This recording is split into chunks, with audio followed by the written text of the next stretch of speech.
Welcome, dear listener, to a journey not through space, but through the deep, quiet currents of time. Allow yourself to settle, to release the hurried rhythm of your own day, and to simply breathe. Let the air around you grow soft. The sounds of your present world begin to recede, like a distant whisper on the wind. Find comfort in this slowing, this gentle drift into the long-forgotten past. As you listen, perhaps you might share in the quiet comments below where in the world you're listening from and what time of day it is for you. And should these calm historical meanderings bring you a moment of stillness, a sense of quiet immersion, a subtle invitation rests with you to subscribe, to join us again as we explore the echoes of lives long past. Now, feel the familiar air around you begin to thin, to shift. The sharp edges of your present moment soften, blurring like an image seen through water. The sounds that define your world start to fade, replaced by a deeper, more organic hum. You are not moving, but time itself is gently dissolving around you, like fine dust motes caught in a slowing sunbeam. A subtle coolness may settle on your skin, a faint scent, earthy and deep, might begin to waft through the air. Let your breath deepen, your own heart beat slow, aligning with an ancient rhythm.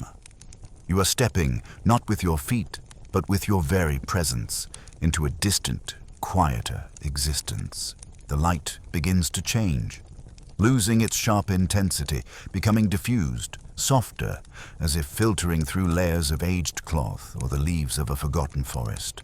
A quiet stillness envelops you, a sense of profound patience as the centuries unfold and reshape themselves, gradually revealing a world that has simply been waiting. Your mind, too, begins to settle, to open itself to the subtle textures, the faint whispers, the almost imperceptible movements of a life lived long ago, under a sky both familiar and utterly alien. The world that slowly, patiently reveals itself is bound to the earth, built of its very substance. Dwellings are low-slung, humble forms, rising from the land with the quiet strength of enduring necessity. Most often, they are crafted from rough-hewn timbers and thick, unplaned planks, their surfaces dark with age and the pervasive touch of smoke from the hearth within. Spaces between the timbers might be filled with wattle and daub, a mixture of pliable branches woven into a lattice and then smeared with thick, yielding clay mixed with straw, creating walls that breathe with the earth itself, holding its scent and dampness.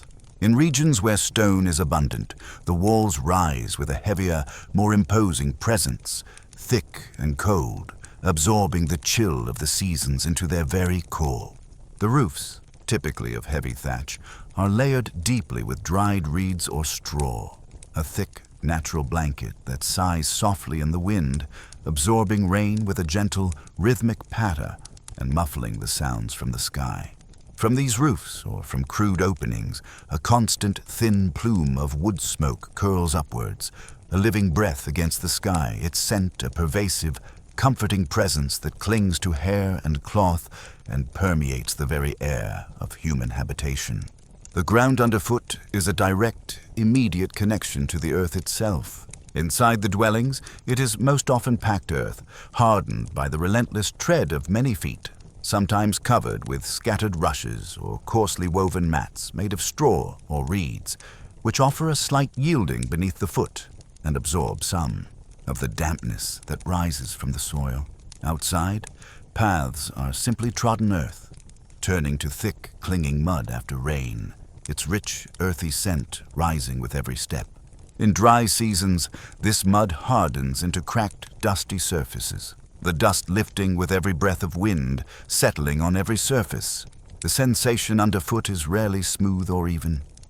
The subtle give of damp soil, the sharp pressure of a hidden stone, the squelch of mud between bare toes, the dry grittiness of dust clinging to the soles.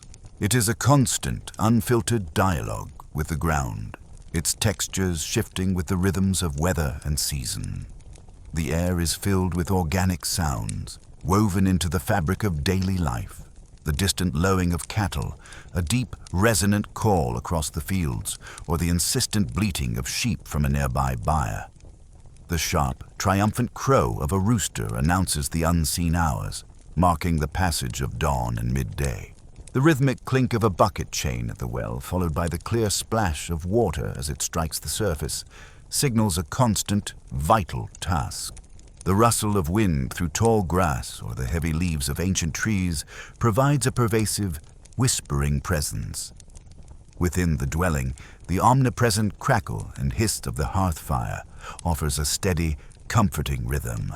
The soft thud of kneading dough against a wooden board, the rhythmic scrape of a wooden spoon against an earthenware pot, the quiet murmur of voices when permitted. These are the intimate sounds of human domesticity. There are no sudden, jarring mechanical noises, no abrupt roars or blares. The soundscape is fluid, alive with the subtle workings of nature and human effort, each sound distinct yet blending into a continuous, natural hum. Even moments of quiet are not truly silent.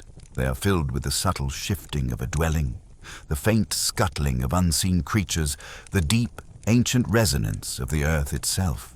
Textures are immediate, rough and honest, speaking of their raw origins and purposeful use.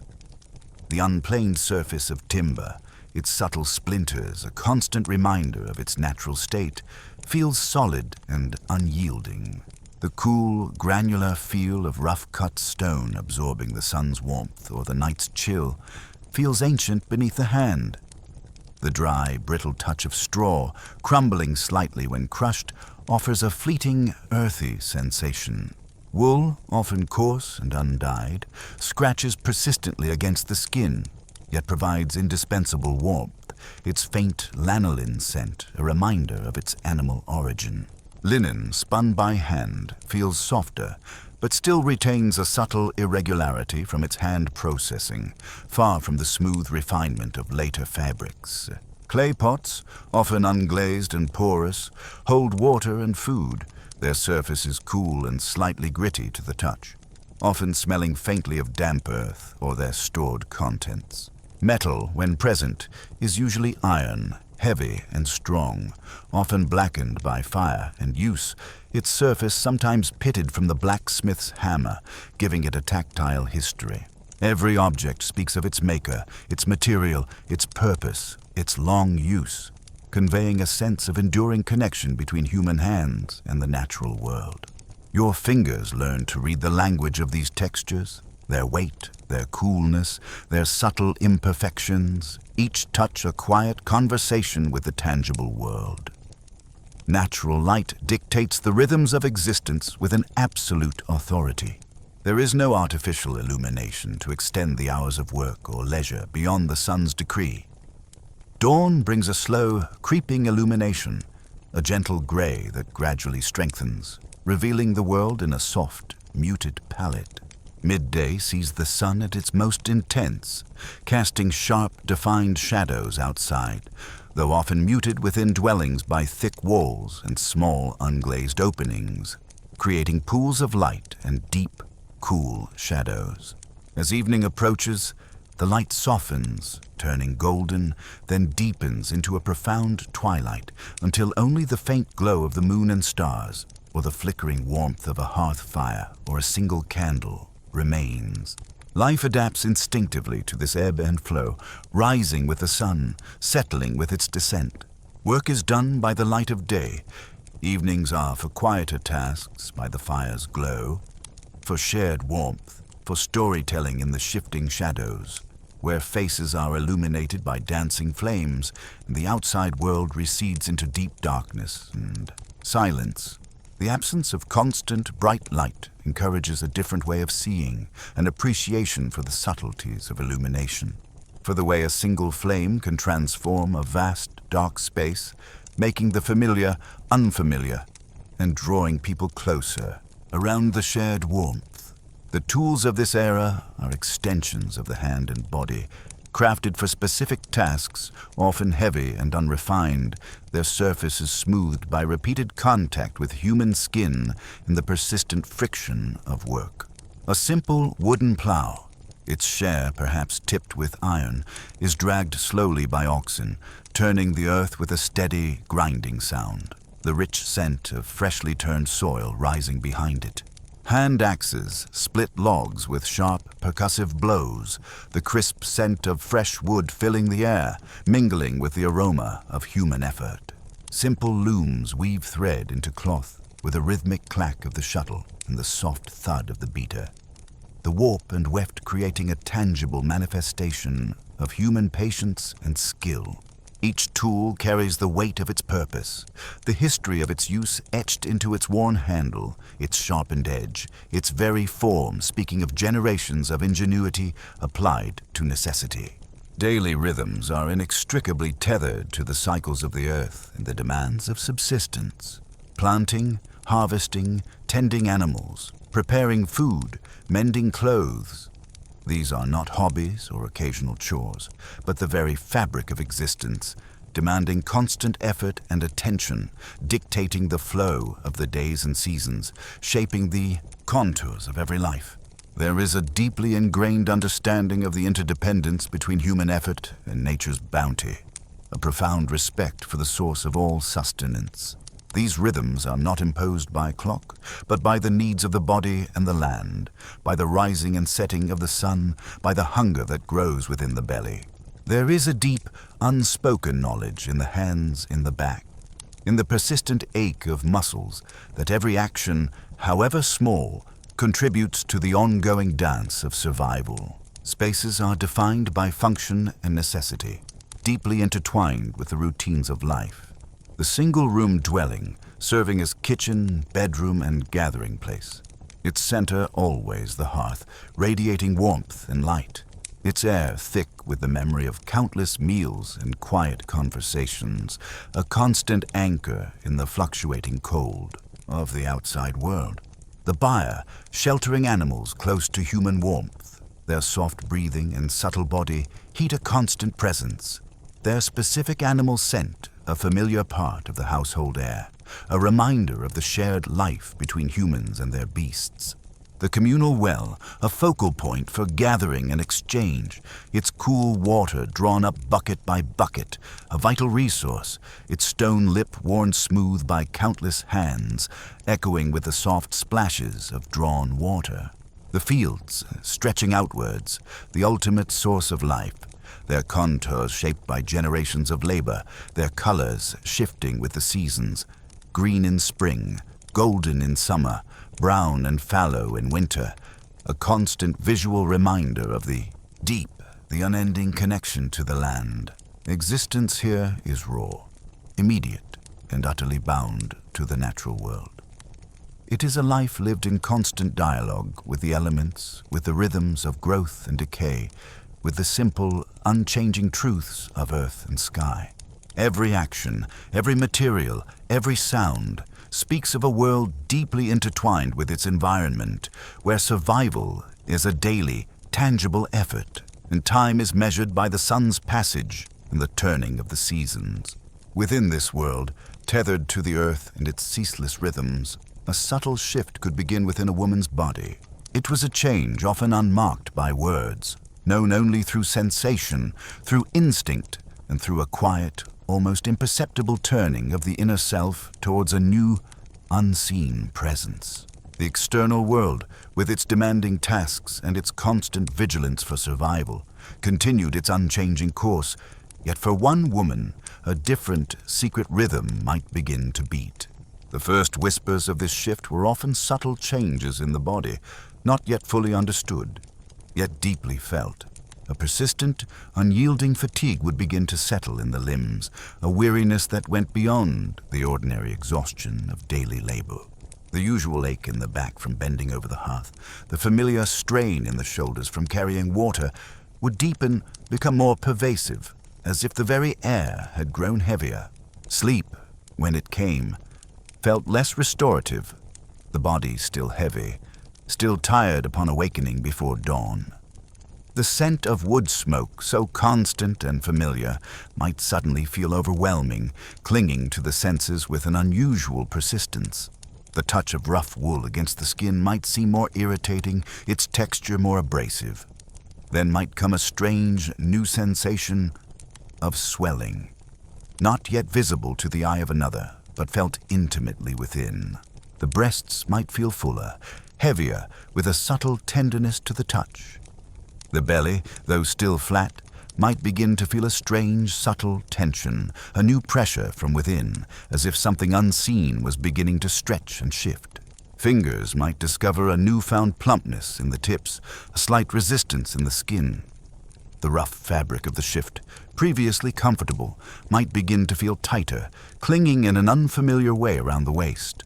This swelling, soft and yielding, was a quiet, internal confirmation of a change unfolding within, a gentle pressure that grew with each passing day. And then, for many, the cruel, insistent wave of morning sickness would begin its relentless assault. It was not confined to the morning, but could strike at any hour, a sudden, powerful surge of nausea that tightened the throat, brought a metallic taste to the mouth, and sent shivers through the body. The stomach would clench, a deep, unsettling churning that demanded immediate attention. The scent of boiling gruel, usually a familiar comfort, might suddenly become repulsive, turning the stomach with an almost violent aversion. The smell of cooking fat, the rich aroma of baking bread, even the pervasive scent of wood smoke, all could trigger a wave of overwhelming sickness that bent the body double, bringing forth bitter fluid or meager meals onto the cold, packed earth of the floor. The chill of the floor against a fevered brow, the rasp of rough fabric on damp skin, the burning in the throat. These were the visceral sensations of this unrelenting discomfort. These subtle, yet powerful changes were not understood through any concept of physiological process. Instead, they were interpreted through superstition, fear, or hope. For some, the sudden fatigue, the strange swellings, the relentless sickness might be seen as the work of unseen spirits, of mischievous fairies or malevolent forces, causing strange ailments to the body. A quiet, unspoken fear might settle in the heart, a sense of vulnerability to forces beyond human control. Charms might be whispered, small protective objects might be tied around the wrist or neck, a quiet plea for protection against the unseen. The chilling touch of the cold morning air, the way shadows danced in the flickering firelight, could amplify these superstitions, making the unseen feel powerfully present. For others, particularly in a community where a long-awaited child was yearned for, these signs might bring a fragile, guarded hope. A quiet joy might bloom in the heart, a secret anticipation that dared not speak its name too loudly, lest it be snatched away by malevolent spirits or ill fate.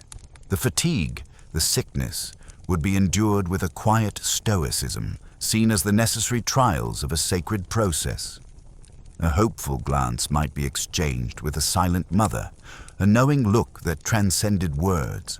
The warmth of the hearth, the subtle comfort of a familiar presence might feel more profound, imbued with a new, unspoken significance. The taste of plain food, endured through nausea, became a quiet offering. But for still others, particularly those who had known too many losses or whose lives already held too much burden, these changes might bring a profound fear of the unknown, of the pain that was to come, of the unpredictable outcome, of the burden of another mouth to feed in a world of scarcity. The subtle shifts in the body would be met with a quiet dread, a heavy weight in the chest that pressed down on the breath.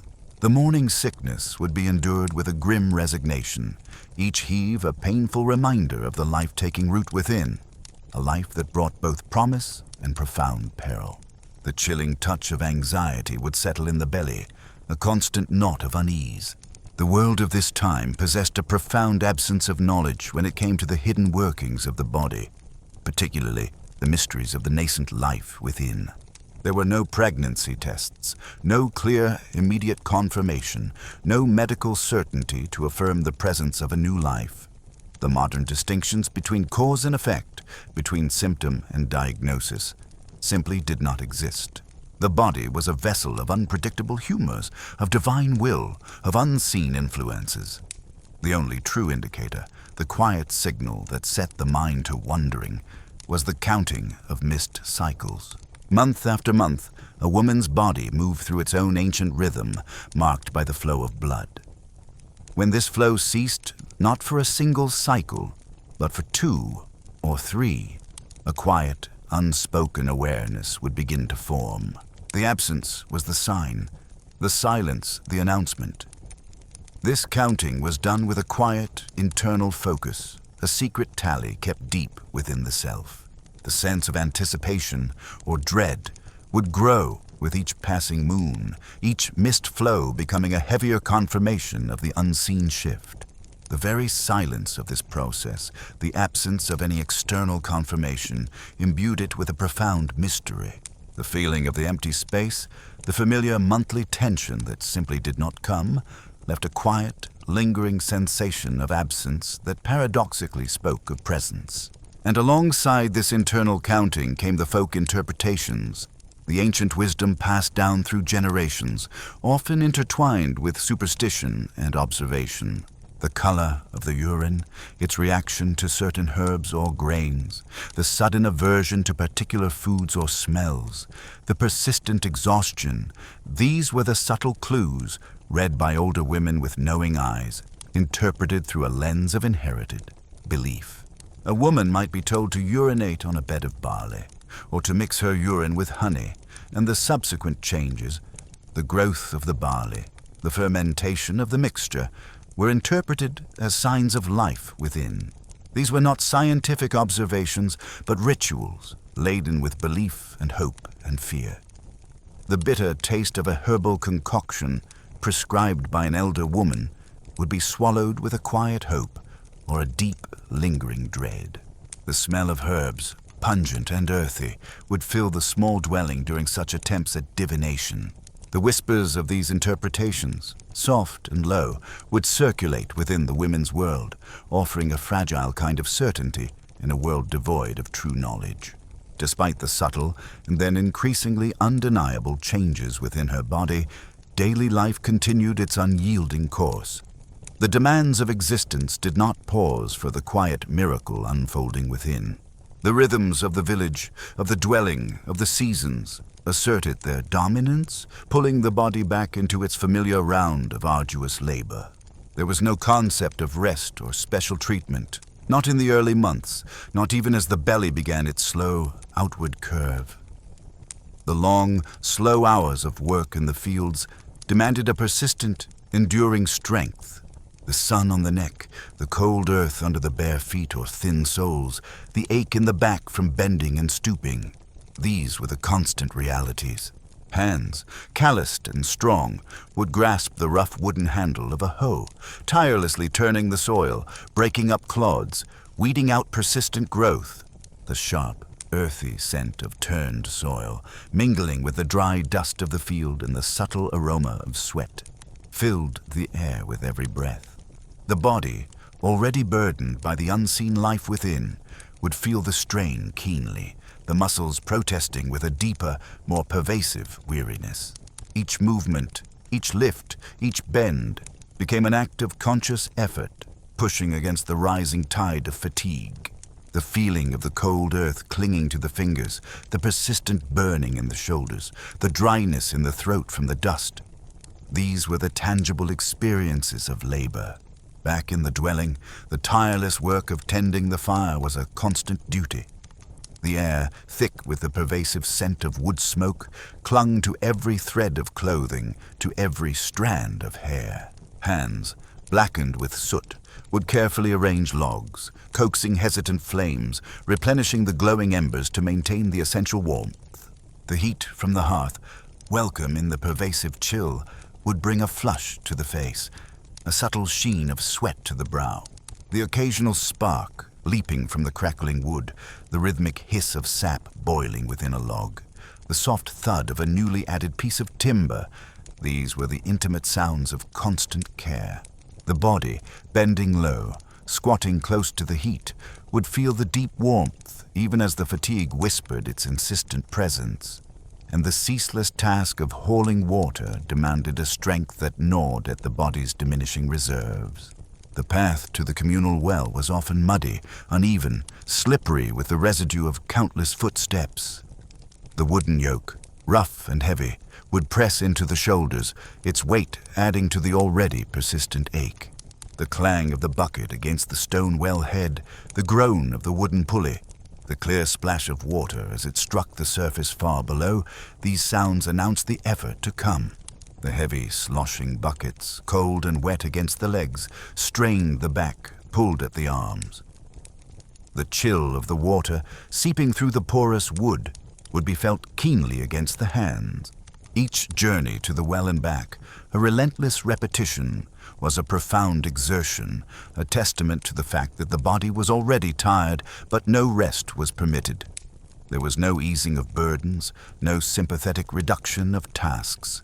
The needs of the household, of the fields, of the animals, dictated the rhythm, and the body, however weary, was expected to meet them without complaint. The feeling of persistent muscle strain, the quiet tremor in the limbs, the dry ache in the throat, these were the unacknowledged companions of her daily existence. The rough friction of the yoke on the shoulders, the damp chill of the water against the leg, the earthy scent of the well water. All were physical reminders of ceaseless obligation. As the subtle changes in the woman's body became less subtle, as the fatigue deepened and the belly began its slow, undeniable swell, the reactions of others began to shift. The initial period of quiet, internal knowing gave way to an external awareness, interpreted by the keen, observant eyes of the community. These reactions were rarely spoken aloud, but conveyed through glances, through unspoken gestures, through a subtle shift in the very air around the woman. Often, there was a profound silence, a silence that fell when a woman entered a space, a pause in conversation, a subtle holding of breath. This was not a silence of judgment, but often one of unspoken acknowledgement, of a shared understanding of the profound mystery unfolding. It was the silence of anticipation, of a collective holding of breath for the unpredictable future. The quiet felt heavy, charged with unspoken thoughts, with the weight of communal experience. A glance might linger a moment too long on the woman's belly, or a hand might pause, unmoving, during a shared task, a testament to the unstated awareness. The air itself seemed to absorb these unspoken observations, holding them in its still embrace. Then came the whispers, low, hushed tones, barely audible, carrying fragments of speculation, of advice, of shared experience. These whispers might be heard from women gathered around the well, or from behind cupped hands in the dwelling. They carried stories of past births, of difficult times, of folk remedies and superstitions. The sound of these whispers, a soft, undulating current beneath the surface of daily life, was often indistinct, their full meaning lost, yet their very presence indicated a communal observation, a shared, though often fearful, knowledge. The faint rustle of clothing, the subtle movement of heads coming closer, the almost inaudible murmur, these were the sounds of this communal exchange of quiet knowing. And accompanying these silences and whispers were anxious glances. Eyes would flick towards the woman's face, searching for signs of distress, of discomfort, of impending change. These glances were filled with a mixture of concern and an unspoken apprehension, reflecting the profound uncertainties surrounding birth in this time. A quick, assessing look at the woman's skin, a subtle observation of her movements, a silent gauge of her perceived strength. These were the unspoken communications of a community deeply aware of the perils of childbirth. The air might feel thick with this quiet vigilance, this collective holding of breath. A lingering look from an older woman, her eyes filled with the memory of her own trials, would convey more than any spoken word.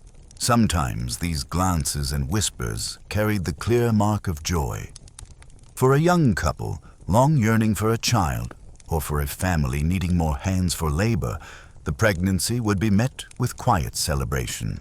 A subtle softening of the stern lines around a husband's eyes, a gentle touch on a shoulder from a mother, a quiet smile that rarely reached the lips.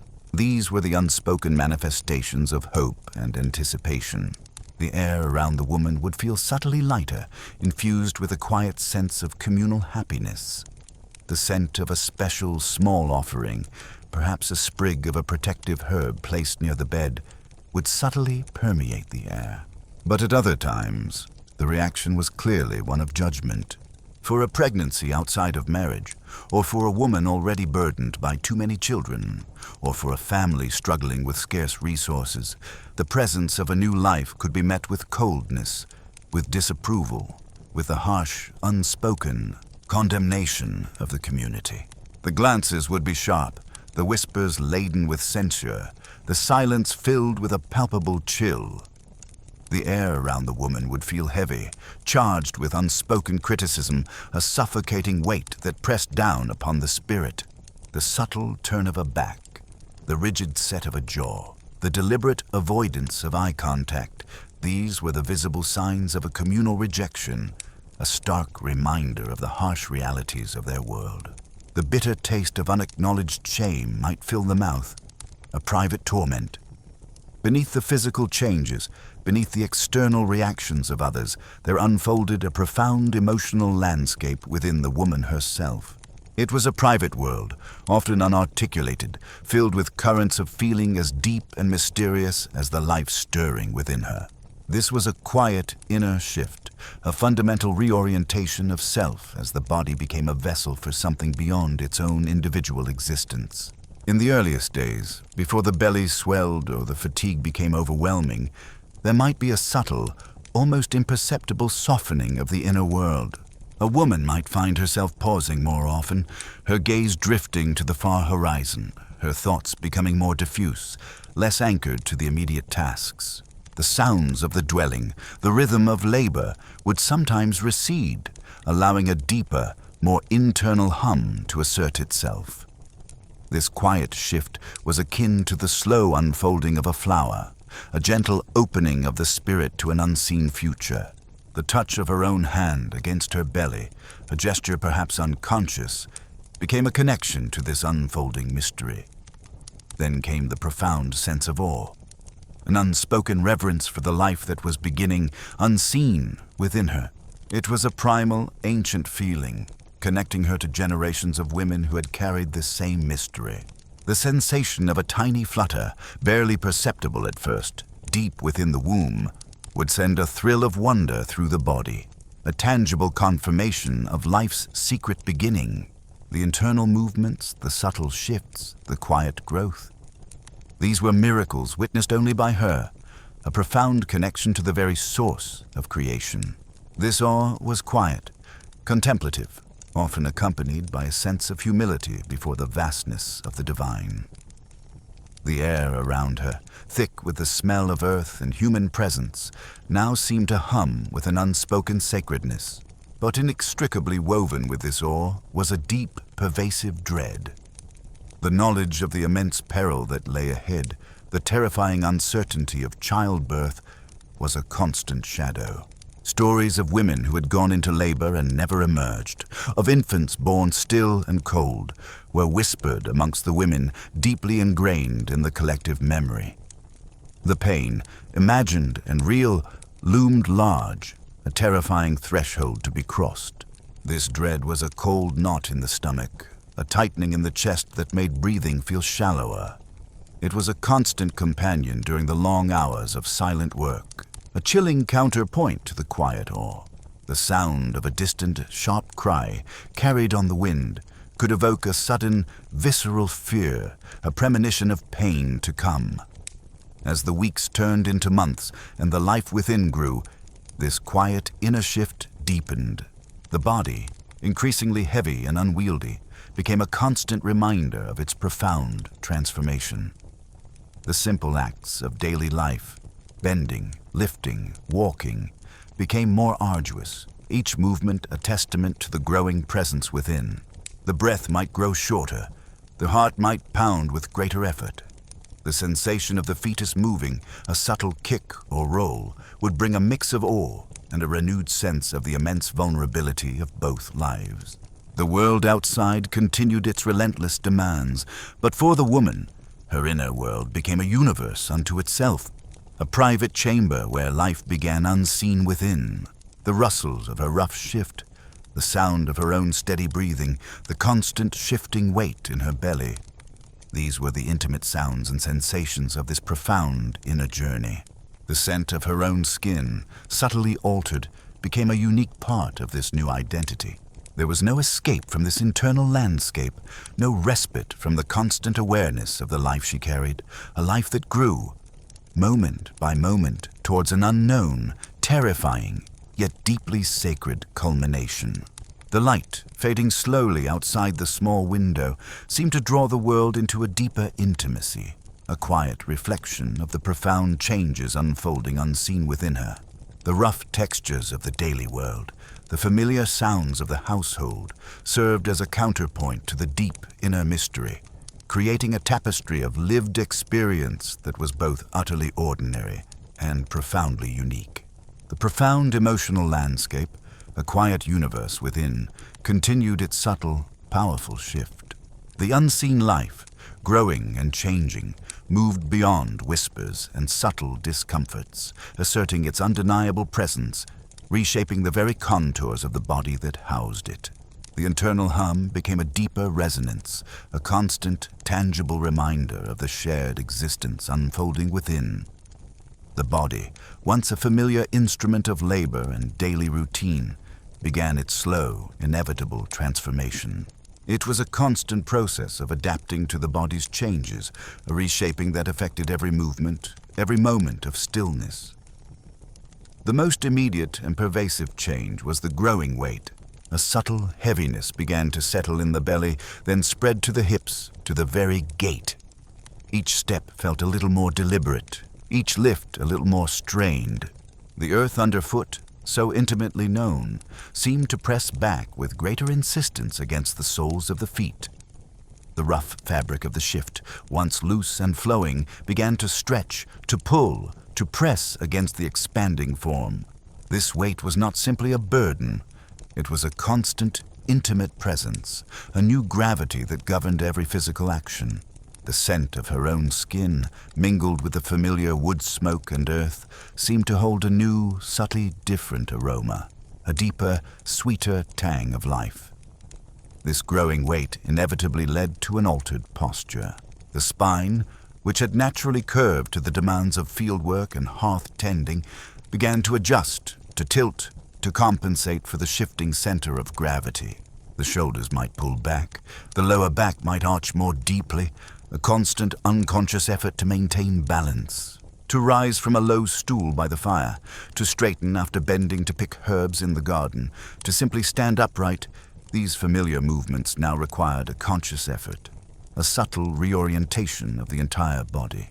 The muscles of the back and legs, accustomed to one pattern of exertion, now strained against new pressures, a persistent dull ache becoming a common companion.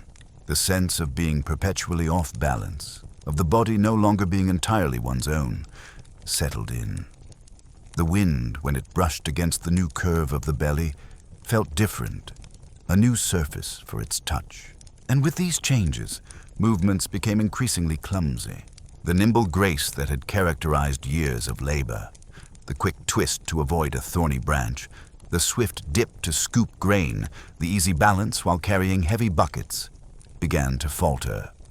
The feet might shuffle, less confident on the uneven earth. Hands might fumble with familiar tools, dropping a spindle, knocking a bowl. The growing bulk made narrow doorways feel narrower, crowded spaces more confining. The body itself felt less responsive, less coordinated, as if moving through thick water. The subtle rustle of heavy fabric against itself, the soft thud of a misstep, these were the sounds of an increasingly unwieldy body. The touch of her own clumsy hand, brushing against a familiar object, felt alien, less precise. This clumsiness was not born of weakness, but of profound transformation, a silent reshaping from within that manifested as a visible awkwardness in the world outside. The sense of familiar objects suddenly being just out of reach or too close was a constant, subtle frustration.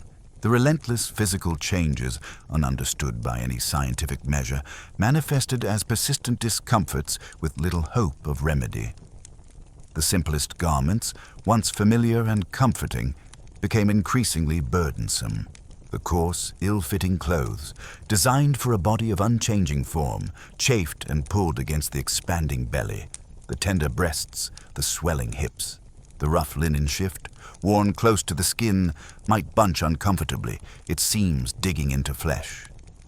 The outer wool tunic, heavy and stiff, would strain across the chest and abdomen, its fabric refusing to yield to the new contours. There was no concept of specially made garments, no softer, more yielding fabrics for the pregnant form. The clothing became a constant, chafing reminder of the body's new shape, an external pressure mirroring the internal changes. The feeling of fabric pulling tight, the subtle itching against stretched skin, the persistent discomfort of seams digging in. These were the daily irritations, ignored yet ever present. The faint, persistent scent of old wool and damp linen clung to the body, even as the fabric itself felt increasingly alien. The growing weight and altered posture inevitably led to pervasive aches. The sore joints were a constant companion, a dull, aching throb in the knees, in the hips, in the ankles, particularly after long hours of standing or walking on the uneven ground. The fluid movement that once characterized daily labor gave way to a stiff deliberation, each bend and twist sending a subtle protest through the protesting joints. The coolness of the damp earth, when sitting, would seem to seep deeper into these aching points. The subtle crackle of bone on bone, the slight tremor in the limbs, were silent, internal sounds of persistent strain. And perhaps the most pervasive and unrelenting discomfort was the back pain, a deep, burning ache that settled in the lower spine, a constant pressure that radiated outwards, intensified by every lift, every bend, every long hour spent tending the hearth or weeding in the field. The heavy weight in the front pulled relentlessly on the muscles of the back, creating an unyielding tension that rarely found relief. To find a comfortable position, even in sleep, became an elusive quest. The rough straw mattress, offering little support, seemed to amplify the pain rather than alleviate it. The feeling of the muscles tightening, of the spine pressing against its own limits, was a constant, agonizing presence. The silent groan, suppressed before it could escape the lips, was a frequent companion. All these physical burdens were endured without understanding or remedy. There was no concept of physiological cause, no knowledge of how the growing life within created such profound changes. The aches and pains were simply accepted as part of the mysterious process, a trial to be borne. There were no ointments, no specific exercises, no external help to alleviate the relentless discomforts. The body was a vessel, and its suffering was simply part of its temporary state. The sense of being adrift in a sea of unknown processes, of bearing these pains without explanation or relief, could be isolating. The chill of the night air, seeping into aching joints, seemed to intensify the feeling of helplessness against the body's own workings. The only remedy was endurance, a quiet, uncomplaining stoicism in the face of relentless physical demands. In a world devoid of scientific understanding, the comfort and small remedies for the body's trials came from an ancient, whispered knowledge, herbal knowledge. This was the domain of the older women, particularly the village midwives, guardians of the wisdom passed down through generations, often intertwined with folk belief and gentle magic. The air in their small dwellings or in the corners where they offered advice was often thick with the earthy, pungent scent of dried herbs hanging in bundles from the rafters. From these wise women might come midwives' tonics. These were often bitter concoctions, brewed from roots and leaves gathered from the forest or cultivated in secret gardens. The liquid, dark and often murky, would be offered in a simple clay cup, its taste earthy and unfamiliar. The intention was to strengthen the body, to ease the internal discomforts, to purify the blood, or to prepare the womb for the coming birth. The feeling of the warm liquid sliding down the throat, the lingering bitterness on the tongue, the subtle warmth spreading through the belly. These were the sensations of these internal remedies. The scent of specific herbs, like mugwort or shepherd's purse, would cling to the hands of the giver, a subtle sign of their unique knowledge. Alongside the tonics, there were charms, not for physical healing, but for spiritual protection, for good fortune, for easing the pain and ensuring a safe passage. A small bag of dried herbs, a specific stone, a twisted piece of red thread. These simple objects, imbued with belief, would be given to wear close to the skin. The rough feel of the small bag against the shift, the cool smoothness of the stone against the palm, the subtle pressure of the thread around the wrist. These were the tangible connections to the unseen forces of protection. The quiet murmur of an ancient blessing, a soft, almost imperceptible sound, would accompany the giving of the charm, imbuing it with its power. The air around these rituals was thick with the silent weight of superstition, of a profound dependence on forces beyond human control. Teas, brewed from milder herbs, offered comfort for specific ailments. A warm infusion of chamomile for restless nights, its gentle, floral scent rising with the steam, soothing the anxious mind. A bitter brew of willow bark for aches and pains, its sharp, earthy taste a promise of subtle relief. The warmth of the clay cup against the hands, the steam rising to mist the face, the quiet sipping of the liquid. These were moments of gentle care, of fleeting respite from discomfort. The scent of boiling water, mingling with the specific aroma of the brewing herbs, filled the small space with an earthy comfort. And always, there were taboos, unspoken warnings, strictures against certain actions or foods, whispered prohibitions passed down through generations. Do not lift arms above the head, lest the cord entangle the babe. Do not look upon an ugly face, lest the child be marked. Do not consume certain meats or vegetables, lest they bring ill fortune. These were the boundaries, the unseen fences that governed behavior, born of a deep-seated fear of the unknown and the desire to control the uncontrollable. The weight of these taboos was immense, creating a constant, quiet vigilance, a subtle self-censorship of movement and desire. The tremor of fear that might run through the body at the thought of a transgression, the quick, anxious glance around to ensure no one was watching, the silent act of avoidance. These were the manifestations of these unspoken rules. The world of folk belief was a living, breathing entity, a complex web of interwoven fears and hopes, guiding every action, every thought, every quiet ritual of preparation. It was a world where whispered warnings held as much power as any physical barrier. Despite the constant physical demands and the quiet network of folk belief, a profound sense of loneliness and stillness often settled around the pregnant woman. The journey unfolding within her was intensely private, unshared in its deepest sensations, largely unspoken in a world that rarely articulated inner experience. There was no communal sharing of specific discomforts, no casual conversation about the changes taking place. The external world, busy with its relentless tasks, moved on, largely oblivious to the unique, isolated reality of her changing body. The most profound aspect of this loneliness was that no one speaks of the future. Not directly, not openly. The outcome of pregnancy and childbirth was shrouded in profound uncertainty, marked by a terrifying unpredictability. The unspoken threat of death, both for the mother and the child, hung heavy in the air, a silent acknowledgement of the immense peril. To speak of the future too eagerly, to make plans, to express too much hope, was seen as tempting fate, as inviting the jealous gaze of mischievous spirits or the cold hand of misfortune.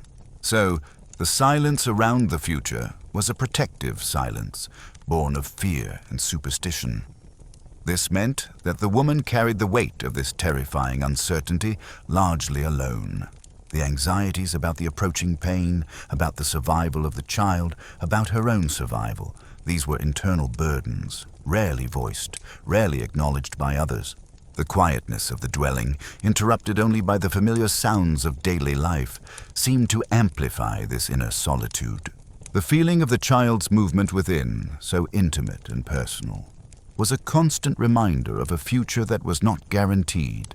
Each kick, each turn, brought a wave of silent awe, but also a chilling wave of dread, a visceral connection to the unknown outcome.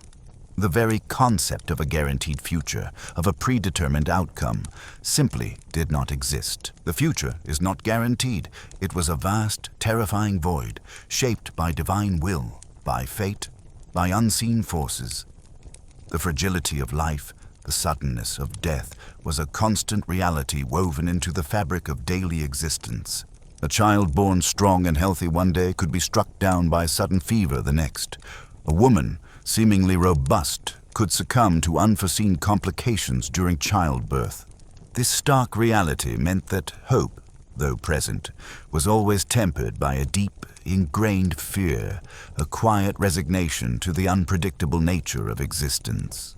The scent of damp earth, a reminder of inevitable burial, might subtly fill the air after a rain shower, underscoring this pervasive uncertainty. The quietness of the women's gathering, the fleeting, almost imperceptible glances exchanged, these were the unspoken acknowledgments of a future held in fragile, trembling hands. When the brief, fading light of day finally succumbed to the profound darkness and the household settled into its fitful slumber, the night brought its own unique trials. For the pregnant woman, sleep was rarely a true escape, but a prolonged period of lying awake in discomfort. The growing weight of the belly, the persistent ache in the back, the dull throbbing in the sore joints, these physical realities made finding true repose an elusive quest. The rough straw mattress offered little cushioning. The hard-packed earth beneath it seemed to press up, amplifying every discomfort. To turn from one side to another became an arduous, slow maneuver, each shift bringing a groan, suppressed before it could escape the lips. The cool, damp air of the dwelling, particularly in the deeper hours of the night, seeped into the aching limbs, intensifying the chill. The scent of her own unwashed linen, mingled with the faint, comforting aroma of wood smoke from the banked fire, was a close, intimate presence. In the profound stillness of the dark dwelling, only the soft, familiar sounds of the night remained. One might lie there, endlessly listening to the wind, its long, mournful sigh as it swept around the eaves of the thatched roof, its subtle whistle through unseen cracks in the timbers, the soft rustle of dry leaves outside, carried on its currents, or the faint creak of an old tree branch scraping against the side of the dwelling. These sounds, vast and indifferent, filled the silence, amplifying the feeling of her own smallness, her own isolation within the dark, expansive night. The chill carried on the wind, seeping through cracks, served as a constant reminder of the thin barrier between the inner warmth of the dwelling and the vast coldness of the outside world. Closer still, within the dwelling, was the omnipresent, comforting sound of the fire. Even banked for the night, it would offer subtle murmurs, the soft hiss of a dying ember, the faint crackle of a settling log, the low, steady hum of its dying warmth. The scent of wood smoke, familiar and deep, infused the very air, a constant reminder of protection and life. The occasional, subtle shift of a member of the household, a soft sigh, a gentle turn on a straw mattress. These were the quiet, human sounds, weaving into the rhythm of the wind and the fire. The distant scent of the byre, carrying the faint, warm smell of animals, might drift into the dwelling on a breath of air, and from beyond the immediate confines of the village, from the deep, dark spaces of the forest, came the haunting cries of the distant owls. Their low, resonant hoots, echoing through the night air, carried a wild, untamed quality, a sound that spoke of primeval forests and unseen predators. It was a sound that both soothed in its familiarity and evoked a primal sense of vulnerability. The darkness outside, pierced only by the faint light of distant stars or a sliver of moon, seemed to deepen with their calls, making the world feel vast and unknowable. The chill of the night, settling deeper, seemed to amplify the sense of lonely vigil. As the hours stretched, slow and indistinguishable, the woman would lie there in the persistent discomfort, in the heavy darkness, waiting for movement inside. A subtle flutter, a gentle shift, a faint kick. These were the only true companions in the long night, the internal whispers of the unseen life, confirming its presence, its growth. Each movement, however slight, was a reassurance, a tiny flicker of hope in the vast, uncertain darkness. The sensation of life, so intimate and personal, unfolding within her own body, was the only true solace, the only undeniable reality in the long hours of a sleepless, uncomfortable night. The cold silence of the early morning, just before the first hint of dawn, would bring with it a profound yearning for the sun's return and the resumption of the familiar, demanding rhythm of the day. The persistent discomfort, the endless waiting in the dark, the unseen movements within, these were the companions of the long night. The distant cries of owls, the restless wind, the subtle murmurs of the banked fire, all wove into the tapestry of a solitude deepened by the mystery of life growing within. Each tiny shift, each flutter, a quiet reassurance, yet the vast uncertainty of the future remained, a silent, heavy presence. As the lunar cycles continued their slow turning and the unseen life within grew larger, the body of the woman entered its final, most profound stage of transformation. The weight, once merely a subtle heaviness, became immense, a constant, tangible burden.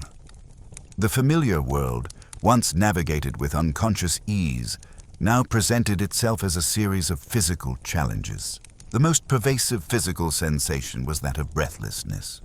The expanding life within pressed upwards, crowding the lungs, making each intake of air a shallower, more conscious effort. To walk across the packed earth of the dwelling, to bend low over the hearth, to simply sit upright, each movement could bring a sudden, desperate gasp for air.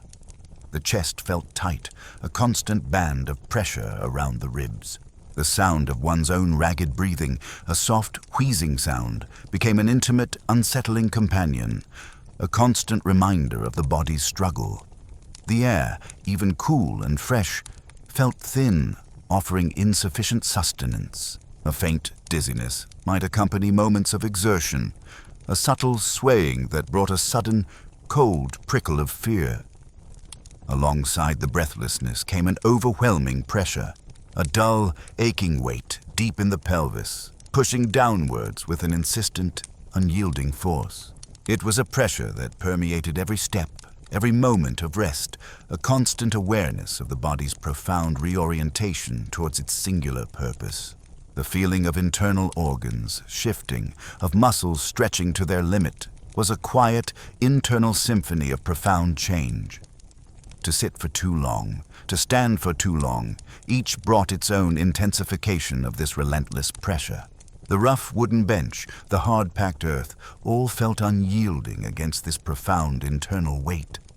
The very act of standing, of maintaining an upright posture, felt like a pushing against an immense, invisible force.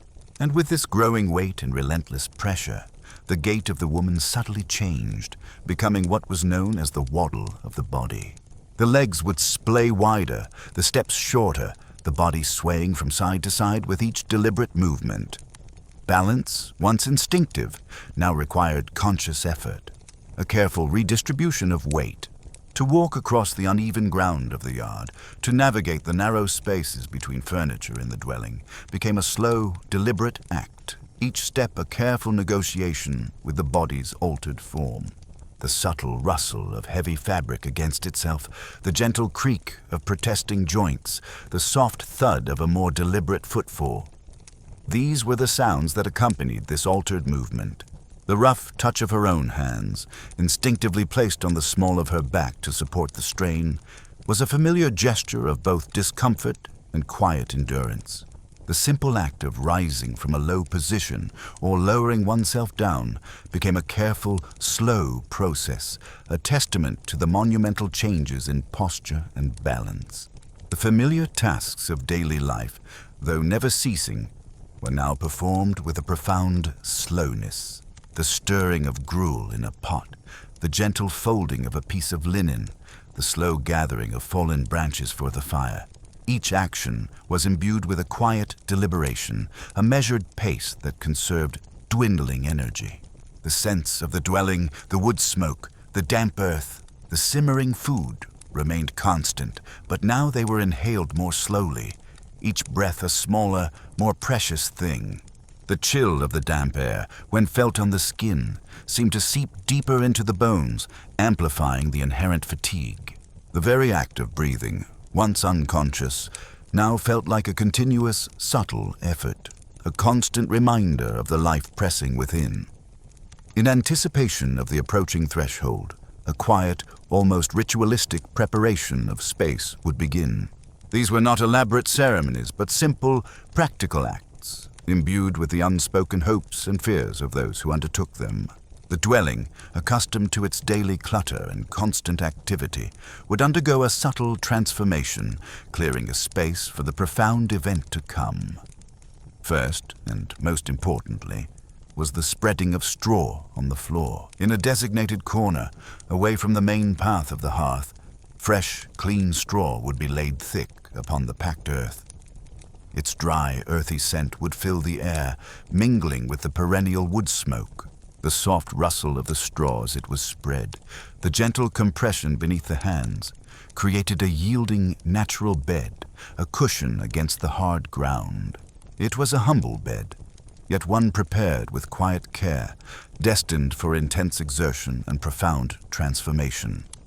The feel of its dry, brittle stalks beneath the hand, its subtle scratch against the skin, was a tangible preparation. Next, the precious linens were boiled. The coarse, hand-woven cloths, used for swaddling and for cleansing, would be carefully gathered. Over the hearth, in large earthenware pots, water would be brought to a bubbling boil, its steam filling the air with a clean, hot dampness. The scent of hot water, mingled with the faint, raw smell of damp linen, would rise, purifying the air. The heavy cloths would be plunged into the scalding water, stirred with a long wooden stick, then lifted out, steaming and heavy, to be wrung out and carefully laid over rough lines to dry by the fire's warmth. The sizzle of hot water against the cooled stone of the hearth, the rhythmic sloshing of the boiling pots, the subtle snapping of drying linen in the heat, these were the sounds of meticulous preparation, a quiet ritual of cleansing. And finally, water was set to warm.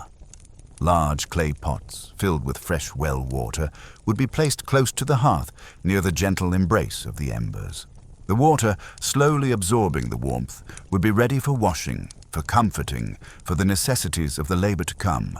The faint, sweet smell of warmed water would begin to diffuse through the dwelling, a subtle promise of soothing touch amidst the expected rigors. The occasional soft gurgle of the warming water, the slight shimmer of heat rising from the pots, these were the quiet, almost imperceptible signs of anticipation, of a body preparing to welcome a new life into the stark realities of the world. The warmth radiating from the hearth, touching the exposed skin of the hands and face, felt purposeful, a contained heat against the pervasive chill. As these preparations began, a subtle yet profound shift occurred in the community response to the pregnant woman. The previous whispers and anxious glances now took on a different quality, reflecting the raw, undeniable reality of the coming birth. The air around the woman seemed to thicken with a collective awareness, a shared sense of impending drama, even as daily life continued its quiet course. For some, particularly the older women of the village, or those who had successfully navigated the perils of childbirth themselves, there was a quiet drawing near. Some women draw near, offering silent support, a comforting presence. Their hands, gnarled and knowing, might reach out to gently touch a shoulder, to offer a quiet, almost imperceptible pat on the back. A glance, filled with a deep, wordless understanding of the journey ahead, would be exchanged. The air might carry the faint scent of their own bodies, of wood smoke and earth, a familiar, reassuring aroma. They might arrive with a small, unasked-for offering, a special herb gathered from the wild, a small portion of a precious store of honey, a carefully folded piece of clean linen. These gestures, humble and wordless, conveyed a powerful sense of solidarity, a quiet recognition of the shared burden and shared triumph of womanhood. The rustle of their rough, homespun dresses, the soft shuffle of their feet on the packed earth, the quiet hum of their presence. These were the sounds of a communal embrace. But for others, especially those who had suffered loss or whose own lives were fragile, there was an unmistakable avoidance. Others avoid, their eyes sliding away, their movements becoming slightly more hurried when in the woman's proximity. This was not a cruel avoidance, but one born of profound fear, an unspoken acknowledgement of the deep and terrifying reality of death in childbirth. The very air around the woman for these individuals seemed to hum with the unspoken threat of mortality. Her swelling belly, a symbol of life, was also an undeniable reminder of the fragile boundary between existence and oblivion. The scent of damp earth, a constant presence in the village air, became more poignant, more chilling. A quick, darting glance, a sudden acceleration of pace, a subtle veering away when paths crossed. These were the quiet manifestations of this profound, unspoken dread. The silence that fell when such avoidance occurred was heavy, pregnant with the weight of unseen loss. This avoidance, however subtle, underscored the pervasive, terrifying reality of the unspoken fear of death in childbirth. It was not a fear openly articulated, not a subject for casual conversation, but a deep, primal apprehension that permeated the fabric of every woman's life. Every pregnancy carried with it the silent question of survival, both for the mother and for the child. The stories of women who had gone into labor and simply ceased to be were woven into the communal consciousness, their echoes felt in every worried glance, every hushed whisper. The coldness of death, the finality of the grave were never far from the minds of a people whose lives were already so precariously balanced between survival and dissolution. The sound of a distant church bell, tolling for a recently departed soul, might send a shiver through the body, a chilling premonition of one's own uncertain future. The overwhelming scent of damp earth after a rain, so vital for the crops, was also a constant reminder of the grave, a pervasive scent of mortality. In the final, tense days leading up to the expected birth, a solemn visitor might appear, his presence a stark reminder of the profound peril that lay ahead. The priest visits. His arrival was not marked by a celebratory air, not by a joyous anticipation, but by a quiet gravity that settled over the dwelling like a heavy shroud. The air itself seemed to thicken with unspoken weight as he entered, carrying the faint, clean scent of old vestments of beeswax from the church, a stark contrast to the earthy smells of the dwelling. His purpose was clear, unstated but deeply understood by all present. He came not with joy, but with last rites prepared just in case. He brought with him the sacred oils, the consecrated bread, the solemn words of absolution. His movements were slow, deliberate, each gesture imbued with a profound sense of spiritual duty. He would offer quiet prayers, his voice a low, resonant murmur, filling the small space with words of spiritual comfort, of divine protection. His gaze, though kind, held a deep knowing, a recognition of the immense, life-threatening trial that lay before the woman. The woman herself, lying upon her straw bed or sitting heavily by the hearth, would feel the weight of his presence acutely. The feeling of the holy oil, cool and faintly scented, touching her skin during a blessing, was a tangible connection to the spiritual realm, a quiet preparation for an unknown fate. The taste of the blessed wafer, dry and thin upon the tongue, was a communion with the divine, a final act of devotion. His words, though meant to soothe, also served as a stark reminder of the possibility of death, a direct confrontation with mortality. The chill that might run through the body, despite the warmth of the fire, was a physical manifestation of this profound reality. His presence transformed the dwelling from a place of mundane labor into a sacred space, a quiet battlefield where life and death hung in a terrifying balance, with the soul's ultimate destination at stake. The faint scent of incense, clinging to his garments, subtly permeated the air, adding to the solemn atmosphere. As the body grew heavy, as the breath became short, as the days blurred into a slow, waiting eternity, the woman carried within her a profound emotional tension. It was a delicate, agonizing balance, a tightening knot of conflicting feelings, a testament to the immense pressures of her unseen journey. Within her, hope and terror wound together, an unbreakable braid of anticipation and dread. The hope was fragile, a quiet, tenacious spark that glimmered in the deepest recesses of the heart. It was the hope for a living child, for a healthy body, for the continuation of her line, for the simple, profound joy of holding a new life against her skin. This hope manifested as a subtle warmth in the belly, a fleeting image of a tiny hand, a quiet prayer whispered into the silent air. The scent of sweet grass, carried on a gentle breeze through an open door, could evoke this fragile promise of new life. But inextricably woven with this hope was the relentless, gnawing terror. Terror of the pain, of the blood, of the unbearable agony of labor. Terror of the unknown outcome, of the silent, cold stillness of a stillborn child, or the terrifying emptiness that would follow her own demise. This terror was a cold knot in the stomach, a tightening around the heart, a constant, chilling whisper in the mind. The sound of a distant, sorrowful cry or the mournful call of a bird might amplify this dread, making the air feel heavy with premonition. The memory of whispered stories of difficult births, of too many deaths, pressed down with unrelenting force. This profound emotional tension existed within a body too tired to hold both with ease. The physical exhaustion, the deep weariness that permeated every muscle, every bone, every breath, made the carrying of such intense, conflicting emotions an almost unbearable burden. The mind felt heavy, dull, its capacity for processing such vast feelings diminished by the relentless physical strain. The energy required to sustain hope, to fight against terror, was immense, yet the body had so little left to give. One might lie awake in the deep, cold darkness of the night, listening to the subtle creaks of the old dwelling, to the faint sounds of the banked fire, the heavy weight of the belly, the dull ache in the back, the relentless pressure in the pelvis, would all conspire against sleep.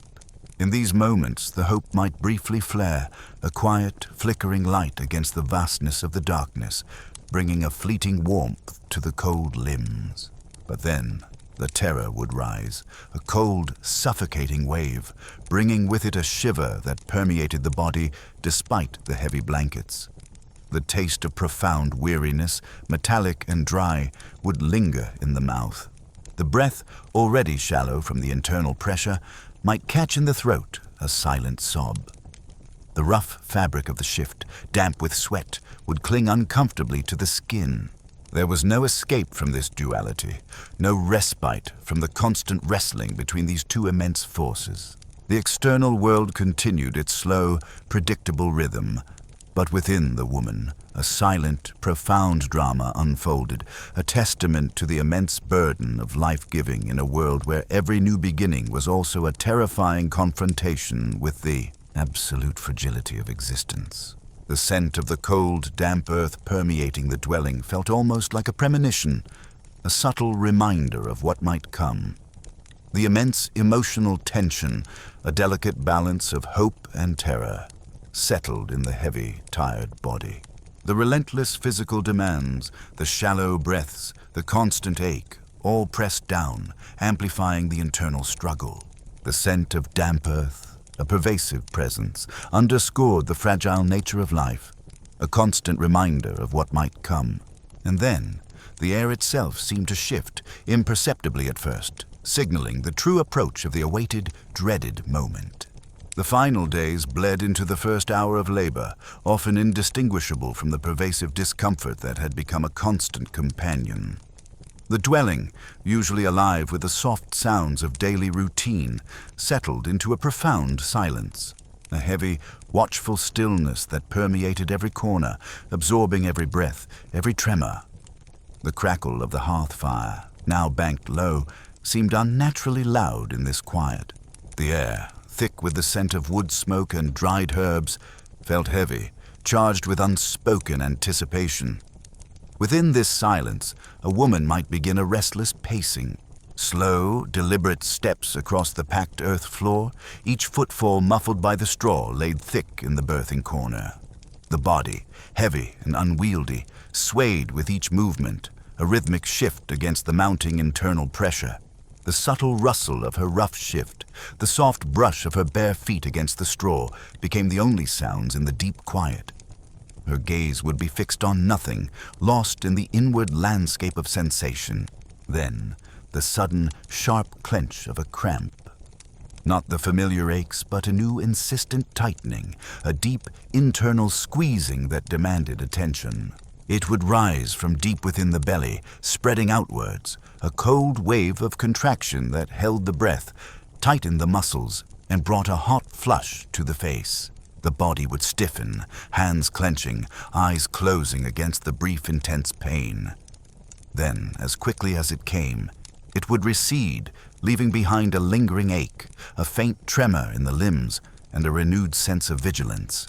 The scent of her own rising fear, sharp and metallic, would mingle with the earthy aroma of the straw. From outside, or from a distant part of the dwelling, the soft sound of distant footsteps might emerge. Muffled by the damp earth or the thick straw, they would approach slowly, deliberately, carrying the weight of purpose.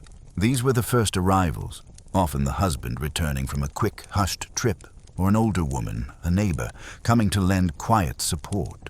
The sound of their approach was a signal, a quiet acknowledgement that the waiting was indeed coming to an end. The faint creak of a wooden door, the soft scuff of a foot, these were the sounds that broke the profound silence, only to replace it with a new, equally heavy quiet. And through these long hours, in the deep darkness of the night, a single candlelight might burn.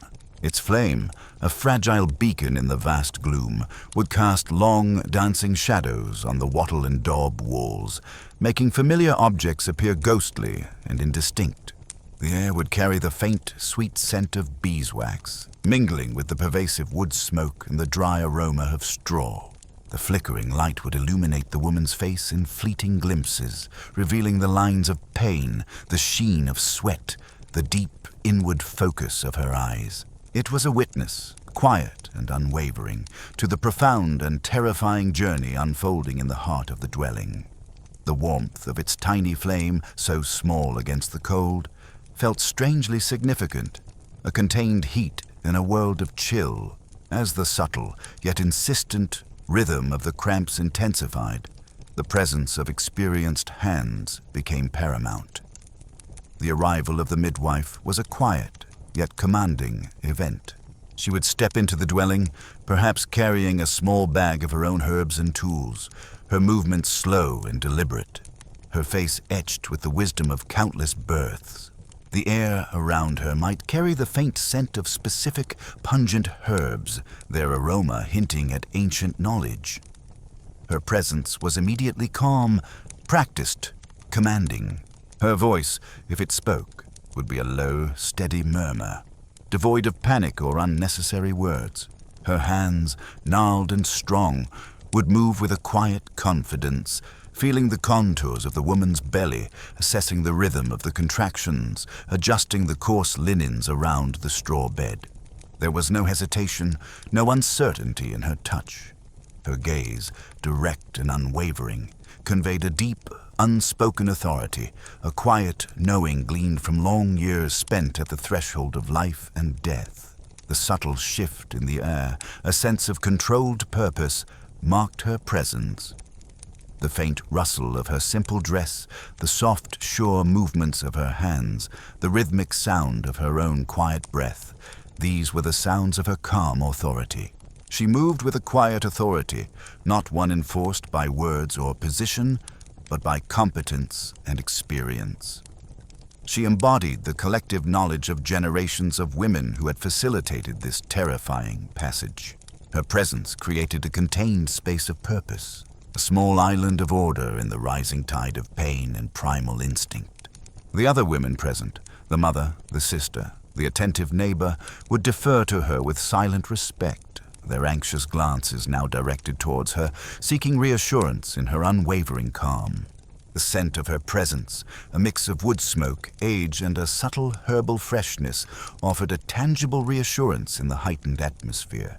The heat from her hands, when they touched the woman's skin, felt purposeful, a channel of ancient strength. As the hours stretched and the waves of pain became relentless, the act of giving birth transformed into a physical pain as a sacred ordeal. It was a passage of immense suffering, endured with a stoicism born of necessity and a profound understanding of its unavoidable nature. There was no escape, only the journey through its terrifying intensity. The air in the dwelling would fill with the unspoken agony, punctuated by raw, involuntary sounds. Screams swallowed, held back by sheer force of will, emerging only as guttural moans, as sharp, desperate gasps for air. The sound would be torn from the throat, choked back before it could fully escape, lest it draw the gaze of malevolent spirits or simply shatter the already tense quiet. The vocal cords would strain, the throat would burn, the face would contort with effort, but the sound would remain largely contained, a private agony in a communal space. The taste of salt, from sweat and tears, would be strong in the mouth. Hands, clenched and desperate, would grasp at anything within reach. The coarse fabric of the straw mattress, the sturdy wood of a nearby stool leg, the rough linen of an attending woman's skirt. The fingers would dig in, knuckles white with strain, tearing at the fabric, leaving deep imprints in the wood. This frantic grasping was a primal response to the overwhelming pain, a desperate attempt to anchor oneself to the tangible world as the body threatened to unravel. The sound of tearing fabric, the sharp scrape of fingernails on wood, these were the sounds of this visceral struggle. The rough texture of the fabric against the palm, the cold, unyielding feel of wood, offered a fleeting point of focus amidst the blinding pain. The heat of exertion, the relentless internal pushing, would bring a torrent of sweat falling to cold stone. The body, contorted with effort, would glisten with moisture, its heat radiating outwards. Drops of sweat would trace paths down the brow, down the neck, down the belly, gathering and then dripping onto the packed earth floor or onto the cool, unyielding surface of a nearby stone. The faint hiss of a drop hitting a hot ember, the subtle darkening of the straw as moisture soaked into it, were quiet, almost imperceptible manifestations of the immense physical output. The scent of the body, raw and primal, hot with effort and fear, would fill the air, mingling with the earthy smells of the dwelling and the subtle herbal aromas. The feeling of the cold, damp stone against a hot, aching back offered a fleeting, almost painful contrast. The sense of time dissolved, compressed into an endless succession of contractions, of pushing, of overwhelming pain. The very fabric of reality seemed to stretch and thin, leaving only the visceral, undeniable presence of agony. The sounds of the dwelling, the quiet movements of the midwife, the hushed murmurs of the attending women, all receded into a distant hum, a faint background against the roaring crescendo of the body's monumental effort. The cold of the damp earth, rising through the straw, felt both chilling and grounding, a stark reminder of the material world in a moment of utter transcendence. In this crucible of pain, there was a profound absence of respite. There was no anesthesia, no numbing of the senses to ease the terrifying ordeal. The body was utterly present, utterly exposed to every tremor, every tightening, every searing surge of agony. The only recourse, the only tools available, were the most ancient and fundamental. Only breath, old prayers, and the sound of boiling water.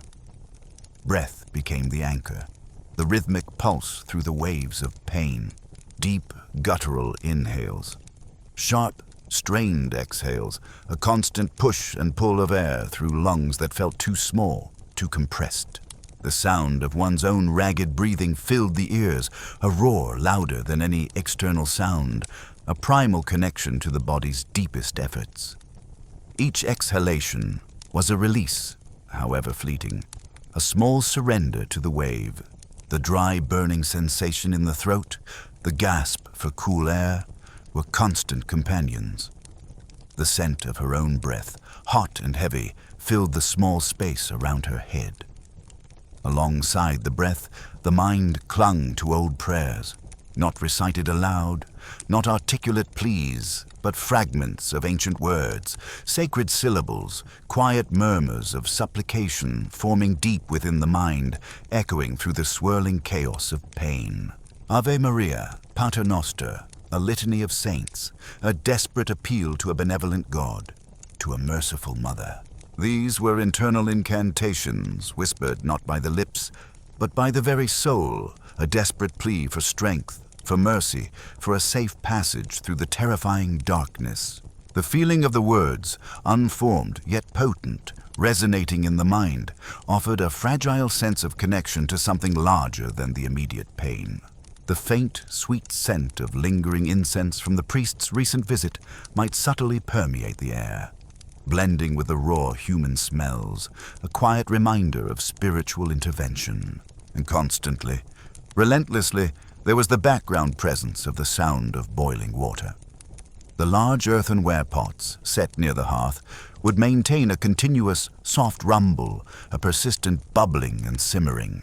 The air would be thick with the steam, a pervasive hot dampness that mingled with the raw sense of the birthing space. This sound, rhythmic and unchanging, was a testament to the practical, vigilant care of the attending women. It was the sound of cleansing, of comfort, of the preparation for the life that was or was not to come. The faint hiss of bubbles breaking the surface, the subtle tremor of the pots, these were the quiet, continuous background to the immense drama unfolding. The warm, damp air on the skin, a fleeting comfort against the cold stone, was a tangible emanation from these simmering pots. The sounds of the dwelling, usually so intimate, became distant. The creak of timbers, the subtle shifting of those waiting, even the occasional soft murmur from the midwife, all faded, swallowed by the overwhelming internal sensations. The world narrowed to the confines of the body, to the relentless push, to the desperate grip on fragmented prayer and essential breath. The cold of the straw, the pressure of the packed earth beneath, became distant sensations, overshadowed by the searing heat and immense strain of the body's central act. Then, an ending. A sudden, profound shift in the air, a release of tension that reverberated through the very stones of the dwelling. When it ends, the world seems to hold its breath. The initial sensation is often that of blood, a hot, viscous gush, a sudden warmth that spreads across the skin, a primal release from the body's intense pressure. The scent of it, strong and metallic, immediately permeates the air, mingling with the sweat and the wood smoke, marking the space with the raw, undeniable essence of birth and struggle. It pools into the straw, soaking into the rough linen, a vivid, deep stain against the humble bed. The feeling of its warmth, its stickiness, is immediate and visceral, a stark reminder of the body's profound effort and sacrifice. And then, silence. A new kind of silence, deeper and more profound than the expectant hush that preceded labor.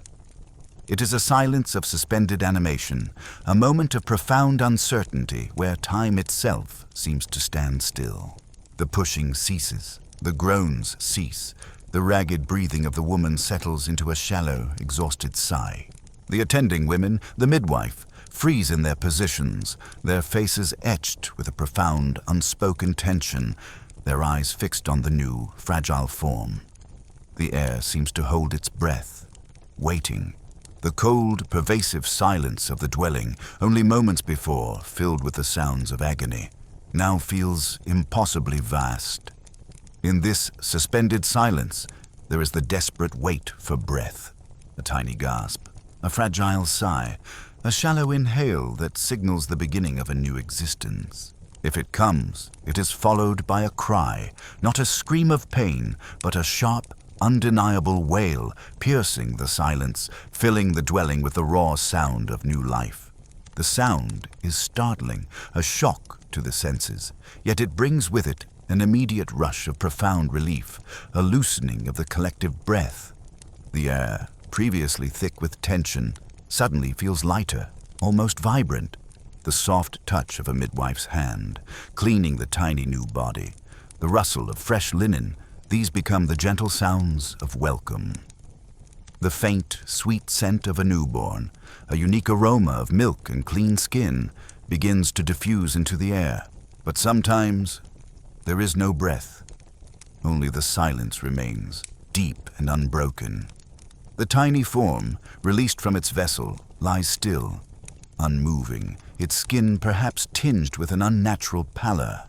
The silence, instead of being pierced by a cry, stretches, heavy and cold, absorbing all hope, all expectation. The light from the single candle, flickering, seems to dim, casting longer, deeper shadows that embrace the quiet, still form.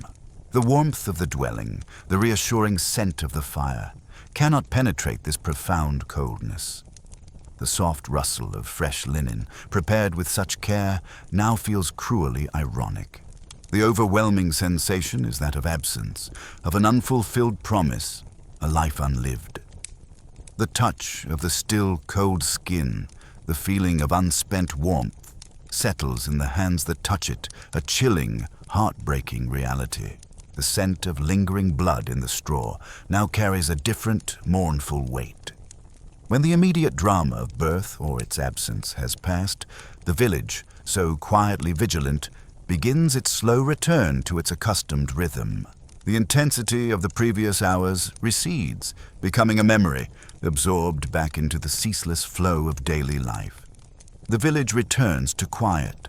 The soft sounds of labor resume. The distant lowing of cattle, the rhythmic thud of an axe, the gentle murmur of voices from a nearby dwelling. The air, though still carrying the subtle sense of the recent struggle, of blood, of sweat, of herbs, slowly reclaims its familiar blend of wood smoke, earth, and animal presence. The routine asserts itself, quiet and unyielding. The sun continues its daily journey across the sky, marking the passage of hours regardless of human triumph or sorrow. The familiar gestures of daily life, the tending of the fire, the drawing of water, the preparation of meals, the mending of clothes, all repeat themselves, their monotony a comforting return to normalcy. A woman might slowly, carefully begin to move again, her body still aching but compelled by the unyielding demands of existence. Her steps would be slow, deliberate, each movement a testament to her profound experience. Her hands, still sore, would reach for familiar tools, their textures a grounding presence. For those who bore new life, the tiny form would be swaddled in rough linen, kept close to the body, enveloped in the warmth of the hearth. The soft, incessant mewling of the infant, the delicate touch of its small mouth seeking nourishment, the rhythmic rise and fall of its tiny chest, these became the new, intimate sounds and sensations of the dwelling. The air would soften, imbued with a faint, sweet scent of milk and new skin. A deep, pervasive weariness would settle over the woman, a profound physical and emotional depletion, but beneath it, a quiet strength would begin to reform. For those who faced the profound stillness of absence, the silence would be deeper, colder. The dwelling would feel hollow, its emptiness palpable. The gentle sounds of daily life from outside would feel distant, muffled, almost cruel in their normalcy. The space where new life was prepared for would be cleared, the straw removed, the linens folded, erasing the physical traces of what had almost been. The coldness of loss would settle deep in the bones, a constant ache that permeated every moment. The scent of the unwashed dwelling, carrying the faint, lingering metallic aroma of blood, would be a haunting reminder of the life that was not. And so, the cycle of life continues, heavy, sacred, and often unseen. Birth and death, inextricably linked, woven into the very fabric of existence. The sun rises and sets, the seasons turn, the earth yields its bounty and demands its due. Each new life, or each profound absence, becomes a quiet ripple in the vast, continuous stream of communal experience. The knowledge of these passages, of the joy and the terror, of the sacrifice and the triumph, is passed down not through written words, but through the knowing glances of older women, through the hushed whispers of warning, through the enduring strength etched into the lines of a woman's face, through the very silence that holds all things. The essence of being in this forgotten time was intrinsically bound to the raw, visceral rhythms of the natural world. It was a life lived in constant, undeniable dialogue with the earth, with the sun, with the fleeting moments of warmth and the persistent presence of cold. The body was not merely a vessel for the mind, but a direct conduit to reality, its aches, its hungers, its deepest transformations, shaping perception in ways that now seem distant, almost unimaginable. What did it mean to live like this? To move through days where the only clock was the sun, the only light the fire, the only constant companion the texture of rough fabric and cold earth. It meant an intimate relationship with sensation, where every taste, every smell, every subtle change in light held profound meaning. It meant understanding patience, not as a virtue, but as an inescapable condition of being. The slow growth of a plant, the gradual strengthening of a body, the immense unfolding of a life within. These were not things to be hurried, but to be witnessed, to be endured, to be received. It meant a profound sense of communal belonging, even in the deepest moments of personal agony. The presence of the midwife, the quiet support of the women, the silent fear shared by all, wove individuals into a collective tapestry of experience. Yet, within this closeness, there was also an immense solitude, a private journey through pain and fear that no one else could truly enter. The body, undergoing its most profound changes, was a universe unto itself, a secret space of awe and terror. This was a life lived close to the bone, where the veil between life and death felt thin, almost transparent. Every breath felt precious, every new life a miracle extracted from the jaws of profound peril. There was no room for illusion, no space for distraction, only the raw, undeniable facts of existence. Hunger, cold, pain, joy, loss. It was a life imbued with a heavy, sacred weight, where every birth was a triumph, every death a stark reminder of humanity's fragile place in the vast, indifferent expanse of the world. It meant living with a quiet humility, a constant awareness of forces larger than oneself, both divine and natural. It meant finding beauty, not in grand spectacle, but in the single flicker of a candle flame against a dark wall, in the unexpected melody of a bird's song, in the enduring strength of a hand offered in silent support. It meant existing with a deeply rooted understanding that the future was never guaranteed, that life was a gift, given and taken, with a rhythm as ancient and unknowable as the earth itself. The light, which had softened from the bright insistence of midday to the muted glow of twilight, now begins its final, gentle descent. The faint, sweet scent of beeswax from a newly extinguished candle mingles with the pervasive aroma of wood smoke and the damp earth of the dwelling floor. The air, cool and still, holds these mingled smells, a quiet testament to the day's slow passing, and the presence of life lived within these rough walls. The rhythmic rise and fall of breath, once ragged with effort or fear, now settles into a deeper, slower cadence, a soft, almost imperceptible sound in the profound quiet. The coarse wool of the sleeping shift, a familiar rasp against the skin, feels warm now, holding the lingering heat of the body beneath it, a humble comfort in the deep chill of the night. The subtle creak of a settling timber in the dwelling, the faint rustle of straw beneath a sleeping form, these are the last, quiet sounds that break the vast silence. Outside, The moon, if present, casts a pale, ethereal light across the fields, making the distant forms of trees appear like silent sentinels. The soft murmur of the wind through dry leaves, barely a whisper, carries the scent of damp earth and the distant, unseen world. The story does not end with a pronouncement or a final image of triumph or sorrow. It simply softens, disperses, like the last wisp of smoke curling upwards from a forgotten chimney, dissolving into the vast, indifferent darkness of the medieval sky. The images blur, the sounds become almost imperceptible, the sensations recede into the realm of timeless memory. The light of day, having faded entirely, leaves the world in profound shadow, its contours softened by the absence of sharp illumination. The sense of an immense, heavy presence, of life deeply lived, lingers, but its distinct edges soften. The very essence of existence here, in this quiet, forgotten time, fades, becoming one with the ancient dust that settles on every surface, unseen yet always present. The story does not conclude. It simply melts, a gentle vanishing into the vast, unbroken stillness of the past.